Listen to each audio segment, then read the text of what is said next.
Okay, so you've probably heard that India's auto sector has been on an absolute tear lately. But the story here isn't just about selling more cars. Not at all. It's really about a perfect storm of events that sent stocks through the roof. So today, we're going to break down the 5 key reasons that really fueled this massive boom. First, let's just start with this one, kind of staggering number, 190%.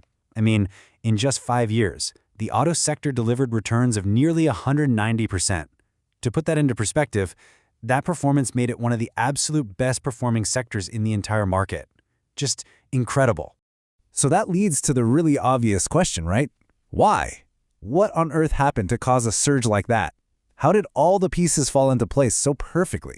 Well, let's get into it. So, the first big reason, it really starts with a huge shift in our everyday lives. Something that completely changed how millions of us think about just getting from A to B. You know, after the pandemic hit, personal safety just shot to the top of everyone's priority list. Suddenly, people were avoiding crowded public transport like the plague. Everyone wanted the security of their own, their own personal bubble.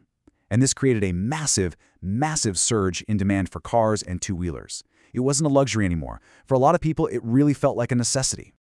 But look, wanting a new car is one thing. Actually being able to afford it, that's a whole other story. And that brings us to our second point. This huge jump in demand happened at the exact same time people had more money to spend. India's economy just came roaring back, with GDP growth hitting around 7%. Now, that's not just some number on a spreadsheet. For real people, it meant higher incomes and way more spending power. So, all of a sudden, that desire for a new car was matched with the actual ability to go out and buy one.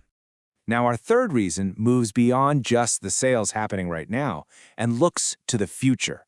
See, investors weren't just looking at the present. They were making some huge bets on what mobility was going to look like tomorrow. Yep, this one is all about the power of a good story. And the story was electric vehicles. The potential of the EV market was just so enormous that it created this huge wave of optimism. Investors started pouring money into the sector, not just because of the profits being made today, but because they believed they were getting in on the ground floor of the next big thing. Okay, on to our fourth driver. And this one's fascinating, because the growth wasn't just coming from one place. No, it was firing on all cylinders, from the villages all the way to the big city streets. This is what's so unique. You had 2 completely different markets booming at the exact same time. On one hand, you had a huge spike in rural demand, think tractors and other utility vehicles. And then, simultaneously, in the urban centers, demand for premium cars, especially those big SUVs, just exploded. When you have growth at both ends of the market like that, you get a powerful, unstoppable surge. And that brings us to our final reason, and it's maybe the most direct one when it comes to the stock market rally. As always, it all comes down to the bottom line. It really boiled down to a simple but incredibly powerful formula for making money. At the same time sales were booming, the actual cost of raw materials was going down. So, couple that with the super high profit margins companies make on those popular premium SUVs, and you have the perfect recipe. Lower costs plus higher margins, well, that equals explosive profits. And that's what sent stock prices soaring.